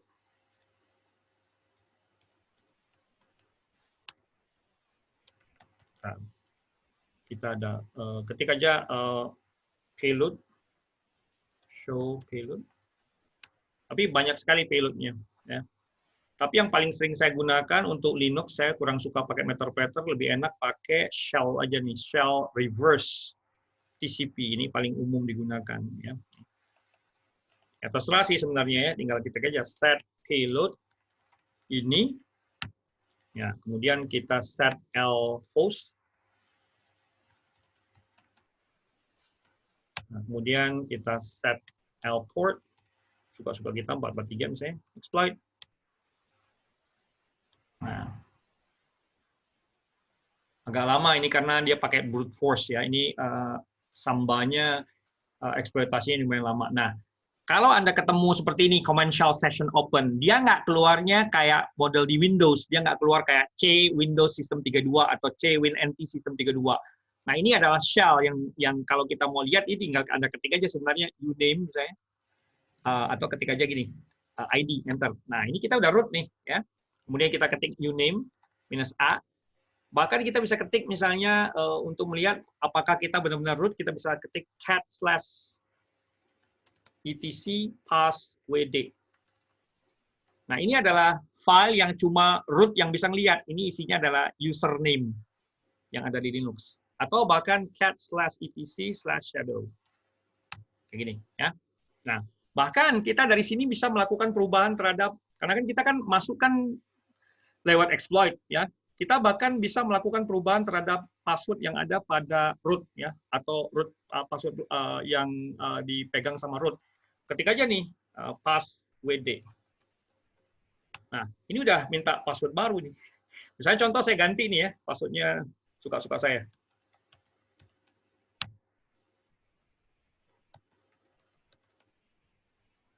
Yang ini ya. Nah, karena saya udah bisa ngerubah password, ya saya bisa secure shell ya, tinggal jalankan SSH-nya saya aja ya.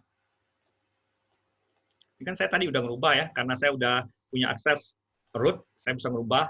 Kemudian bisa SSH root add.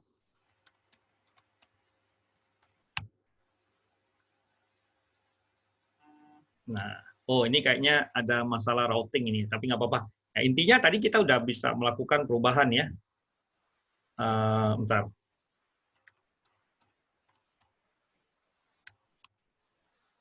Nah, ini kayaknya dibilang unreachable nih karena tadi ini ya.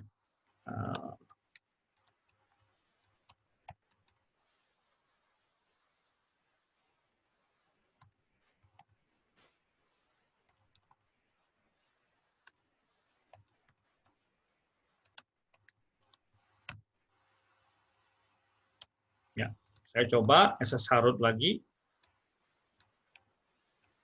Nah, ini harusnya sih bisa ya. Oh, ini no route to host. Aneh juga ya, padahal sebenarnya sih bisa tadi ya.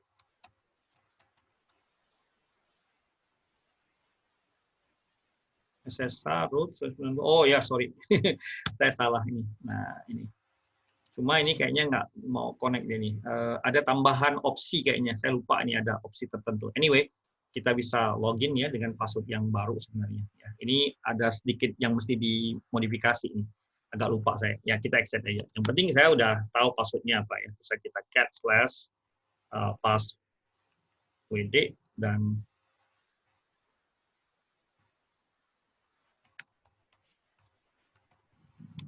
ya cat/etc shadow.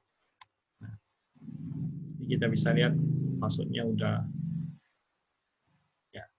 Bentar, tadi password gimana? Nah ini adalah password yang disimpan. Oke. Nanti bisa coba-coba lagi. Jadi banyak opsi yang bisa digunakan untuk melakukan enumerasi dengan Linux ya.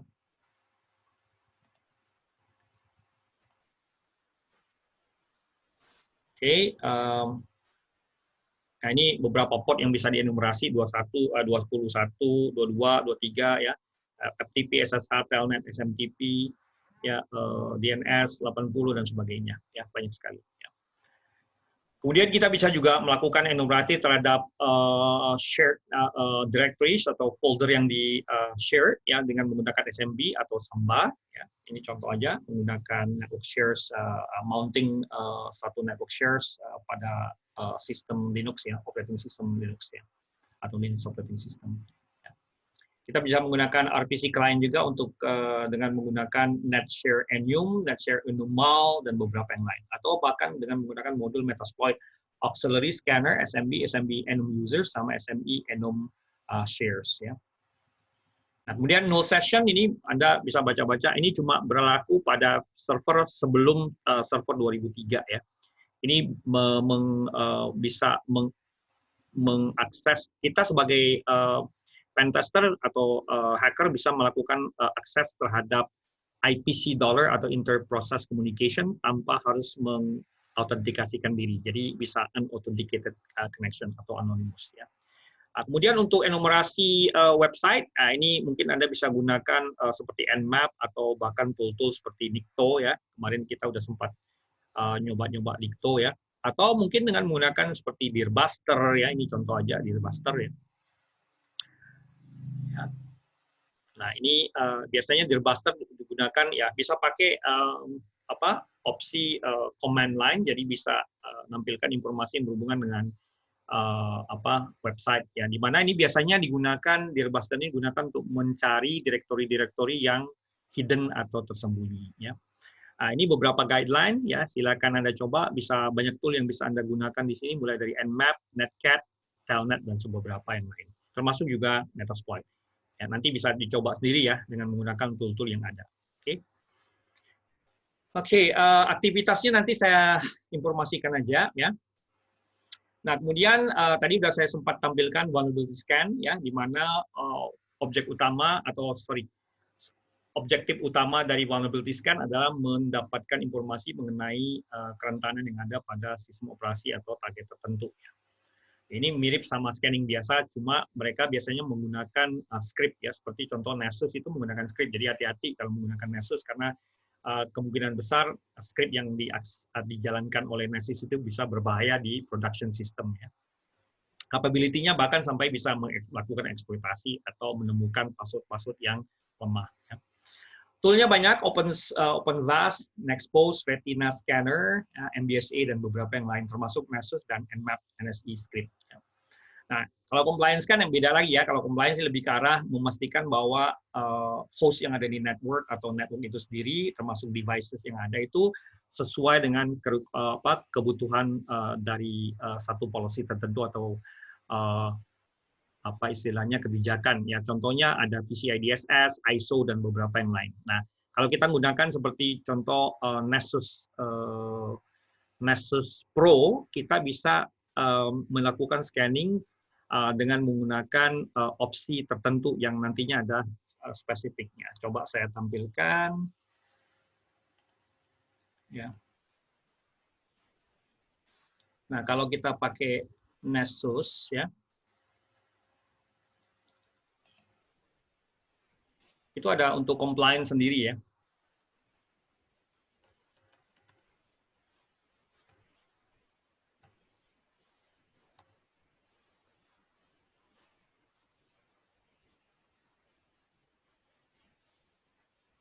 Ya, agak pelet di sini ya.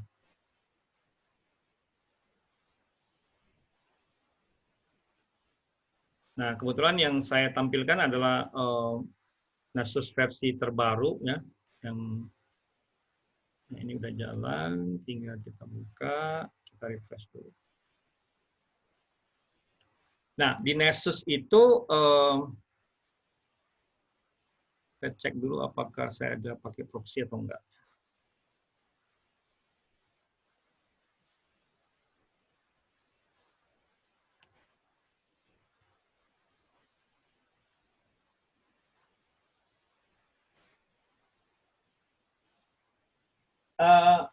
Mungkin kita sampai jam 5 ya, 5 kurang gitu ya. Saya lagi nyoba nih kenapa Nessus saya nggak jalan nih. Kita dulu. Nah, Nessusnya udah jalan agak lama ya.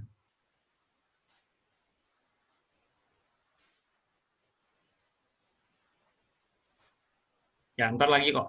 Nah, di Nessus ini ada opsi kalau kita menggunakan Nessus Pro seperti yang ada di kantor, kita bisa gunakan opsi untuk compliance scan ya. Compliance scanning ya.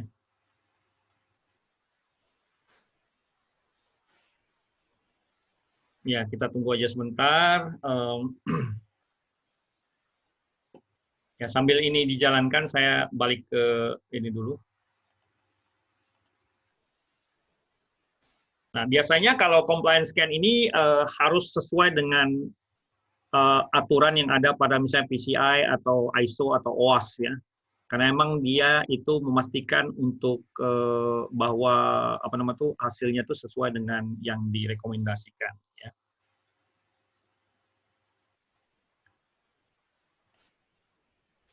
Kayaknya Nessus sudah jalan ya, tapi masih baru compiling plugin. Kadang-kadang kayak gini nih ya, emang kalau Nessus lagi jalan suka compiling plugin sih agak lama. Jadi di Nessus ini ada opsi buat melakukan scanning yang berhubungan dengan compliance test ya atau compliance scan. Ya, saya nanti tampilkan aja kalau ada waktu ya, saya skip dulu. Kemudian ya host vulnerability scan ya ini umum lah ya, ini bisa pakai Nmap, bisa pakai Nessus, di mana ini biasanya fokus di sistem operasi yang berhubungan dengan misalnya apakah ada patch yang belum diimplementasikan atau belum di patch sistem operasinya, kemudian kemungkinan besar ada malware ya, standard port, non standard port, bahkan ada weak password ya, password yang lemah. Ya.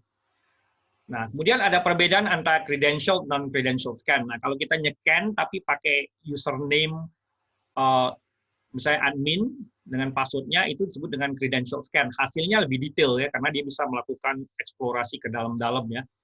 Sedangkan non-credential scan adalah kita nge-scan tanpa ada menggunakan user. Jadi anonymous aja dia. Hasilnya kurang bagus ya. Hasilnya biasanya nggak terlalu detail ya. Kalau kita untuk compliance scan, kita disarankan menggunakan credential, ya, dengan menggunakan mensupply credential, yaitu username sama password, supaya target yang kita scan itu bisa kita scan sampai ke dalam. Ya. Coba kita lihat, Nessus saya sudah selesai belum? Oh, masih belum jalan lagi, agak lama ya. Oke, apa-apa. Nah, kemudian network vulnerability scan ini bisa dengan melakukan scanning terhadap vulnerability yang ada seperti DHCP, DNS, dan beberapa yang lain. Ya. Termasuk server service vulnerability scan, di mana ini memang khusus didedikasikan untuk melakukan scanning terhadap sistem operasi yang role atau sesuai dengan role yang ada pada server ya. Misalnya contoh kita nyekan web server, yaitu disebut dengan server service vulnerability scan ya, lebih ke arah IIS-nya atau Apache-nya atau Nginx yang di-scan ya.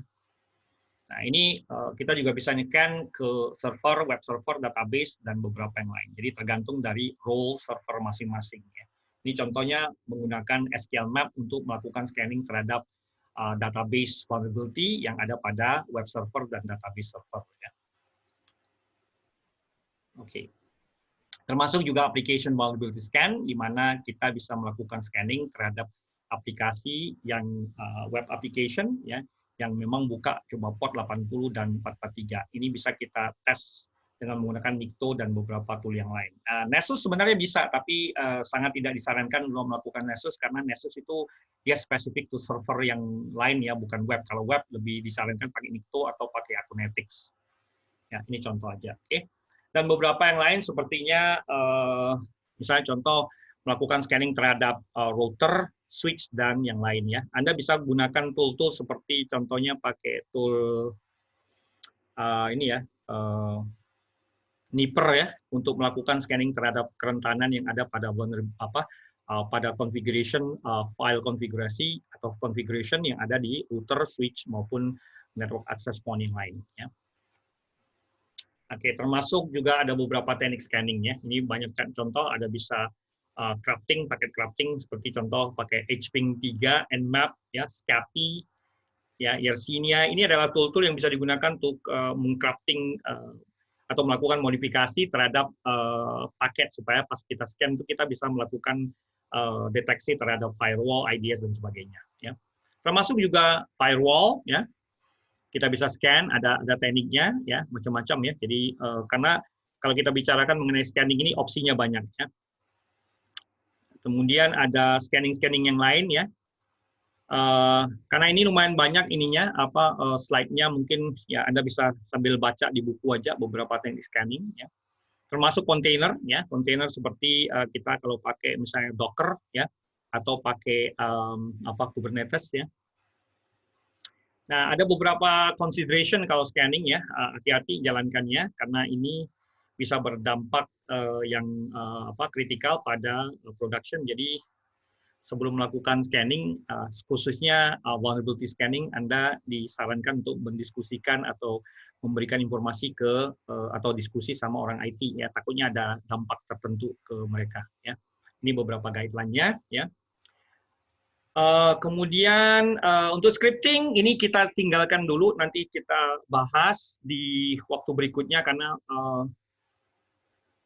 sebentar lagi udah jam 5 ya, karena ada beberapa hal yang ini. Ya, ini scripting saya sisakan untuk next session-nya ya. Kita akan bahas scripting. Tapi sedikit saya bahas scripting untuk pentest ini banyak ya. Saya sangat sarankan menggunakan script seperti Perl, Python, atau Ruby ya, karena memang biasanya digunakan untuk melakukan testing terhadap kerentanan. Misalnya contoh Nmap sendiri menggunakan yang namanya Lua language ya, yang mereka sebut dengan NSA ya, Nmap S-nya itu scripting engine ya. Nmap itu menggunakan NSA, Nmap scripting engine yang berbasis Lua. Lua itu scripting language juga ya. Bisa atau Metasploit misalnya, Metasploit itu menggunakan Ruby ya, scriptnya yang memang digunakan untuk mengotomatisasi beberapa task yang berhubungan dengan pentest ya. Nah, ini scripting nanti kita bahas lebih detail. Untuk sementara saya tinggalkan dulu ya. Bisa pakai Ruby, bisa pakai kalau ngerti Bash, scripting language yang ada di Linux, Unix, ya lebih bagus lagi ya. Ya, silakan Anda ini pelajari tentang Bash, PowerShell untuk khusus di Windows, di atas Windows 10 ya, Windows 2008 ke atas itu udah ada PowerShell ya. Bisa pakai PowerSploit dan Mimikatz misalnya, itu bisa digunakan untuk lingkungan Windows ya. Kemudian Python saya sudah sebutkan juga ya, General Programming Purposes Programming Language ya, di mana ini sangat populer di dunia pentesting ya. Kemudian ada Ruby ya, Metasploit sendiri dibuat dengan menggunakan Ruby ya, similar to Python ya. Kemudian ya ini beberapa tentang programming ya, saya tidak terlalu fokus di sini, tapi silakan Anda baca lagi buku yang berhubungan dengan PowerShell, contoh-contoh Bash, PowerShell, Python, Ruby, dan beberapa yang lain ya. Jadi opsinya terserah Anda. Kalau Anda suka tentang pakai Ruby misalnya, ya silakan. Kalau memang suka pakai Perl atau Python, ya silakan. Ada kok buku khusus yang membahas tentang misalnya Python for penetration tester. Ya, nanti saya bagi bukunya kalau ada waktu ya. Oke, saya rasa itu dulu. Sebentar saya lihat. Gimana yang lain, ada pertanyaan? Tadi saya jelaskan untuk scripting, nanti saya akan kasih buku khusus untuk baca-baca, tapi dari materi Pentest Plus sebenarnya yang diuji cuma beberapa, mungkin 1-2 pertanyaan aja. Ya, jadi kalau ingin membahas tentang scripting itu, nanti saya bagikan buku khusus ya. Saya ada buku bagus judulnya Python for Penetration Tester. Oke, gimana yang lain? Mau nanya, Pak. Ya, nanya aja, silakan. Kan tadi dibahas tentang... Nggak kedengaran. Deketin sedikit. Kan tadi dibahas tentang physical security test. Nah, saya tuh pengen nanya, kan kalau misalkan saya mau ngambil judulnya tentang yang RFID Metal Wallet atau kayak cloning RFID itu, kita itu harus... Oh, maksudnya untuk skripsi ya? Buat judul PKL dulu, Pak. Oh, oke. Ya udah, anggap aja nanti untuk persiapan kan, proposal kan? Iya, Pak. Kenapa? Nah, kalau misalkan saya mau ngambil judul itu kita harus punya RFID-nya dulu atau gimana? Terus belajarnya itu kayak tentang apa, Pak? Iya, sangat disarankan sih emang Andanya sendiri atau kamunya sendiri punya peralatan, equipment untuk misalnya cloning dan beberapa yang lain. Ya lumayan investasinya. Kalau saran saya sih sebenarnya kalau kayak kalian pembahasan untuk materi skripsi bisa seperti yang pernah Saidah kerjakan, itu berhubungan dengan metodologi. Jadi nggak perlu investasi. Jadi metodologinya. Metodologi sama, coba diskusi sama Saida deh apa yang dia bahas. Nanti kita bisa diskusi lebih dalam deh yang masalah itu ya. Ini di luar scope. Kalau ya, saya sarankan sih lebih ke arah metodologi sama manajemen risikonya. Kalau mau non teknikal berhubungan sama manajemen tapi berhubungan dengan pentest itu kalian bisa bahas tentang manajemen risikonya atau misalnya contoh pelaporannya atau bahkan misalnya tentang SCADA ya, Industrial Control System, bagaimana melakukan pentest terhadap misalnya RFID, boleh SCADA, misalnya contoh PLC ya, yang controller itu untuk pendingin dan sebagainya. Ya. Saran saya sih kalau bahas yang seperti itu ya jangan sampai harus investasi gede gitu. Atau mungkin IoT. Iya, IoT kan bisa juga. Oke, dari ya, apalagi? Bapak, aku mau nanya. Kalau SCADA-nya itu diganti sama yang lain kayak misalkan sejenis Omron gitu, PLC yang lain, itu bisa nggak sih, Pak? Bisa sekali. Cari yang lebih gampang lah, mungkin IoT lebih simple lah ketimbang kayak SCADA, karena kalau SCADA harus ya ke industri yang punya itu, contohnya mining kan mereka ada yang kayak model saya di Aramco waktu itu kan ya, mereka menggunakan SCADA sendiri kan. Cari yang gampang kita bisa replikasi, maksudnya gampang dibuat dibikin lab di rumah gitu. Kalau dari sisi materi gimana yang tadi? Oke semua? Oke, Pak. Oke ya, aja. nanti latihan aja ya. Yang lain terutama yang intern yang baru-baru ini kan belum punya pengalaman banyak tuh, latihan banyak ya. Iya, Pak. Coba yang pakai jadi saya sarankan sih latihannya pakai 2 sistem operasi untuk target. Windows bisa, Linux bisa ya. Jadi supaya hasilnya nanti lebih lebih maksimal. Ya. Oke, saya tinggalkan dulu. Nah, saya kasih tugas ya, baca-baca tentang scripting, ya. Baca-baca tentang scripting itu, kemudian kalau saya sarankan sih bisa baca buku ini, tapi nanti saya share di luar ya. Ini ada buku bagus namanya Python for Pentesting ya. Python for pentesting. Ini bukunya ada. Nanti saya cari dulu di library-nya saya, lupa saya nih. Ya. Ini ada hands-on, ini bagus nih. Ada Python for Offensive Pentest ya. Ini satu. Ini juga bisa Python for Hackers. Kemudian ada Python hands-on penetration testing with Python ya. Jadi ini saran saya baca buku-buku ini ya. Kalau ya bisa carilah di internet banyak kok. Ya. Bisa Black Hat Python atau Python for Offensive Pentest sama yang ini nih, Python hands-on penetration testing with Python ya. Tapi belakangan lah ini bisa sambil baca-baca aja ya. Nggak harus ya, jadi opsional aja. Karena emang kalau kita jadi pentester ya sangat disarankan punya pengalaman atau pengetahuan tentang scripting. Tapi ya untuk kebutuhan ujian ya, kebutuhan ujian ya Anda baca-baca, cukup baca dari buku Pentest Plus udah oke lah. Tapi kalau untuk ya real life yang ada di actual di lapangan ya kalau punya background programming lebih bagus lagi ya. Nanti kita share-share lah ini ya. Gimana yang lain? Sementara Cukup, Pak. cukup. Oke. Gitu dulu sementara. Terima kasih atas waktunya. Ya. Tolong nanti sempat-sempat diulangin lagi ya di praktikumnya ya. Kasih target Windows, target Linux supaya bisa coba information gathering-nya mulai dari reconnaissance-nya, information gathering, sampai scanning-nya, network scanning, port scanning sampai ke eksploitasi ya. Pelajari ini ya Metasploit ya di sini nih ya di offensivesecurity.com Metasploit Unleashed ya tentang bagaimana cara penggunaannya. Oke. Nanti saya kasih tugas lebih rinci deh kalau ada ini ya. Next, yang penting pahamin dulu ya. Kan tadi ini saya ada record ya, nanti saya bagi supaya bisa lihat lagi gimana ininya. Lihat di video di YouTube saya juga bisa. Oke? Sampai ketemu atau sampai jumpa lagi di sesi kita berikutnya. Selamat siang dan Assalamualaikum warahmatullahi wabarakatuh. Waalaikumsalam warahmatullahi wabarakatuh.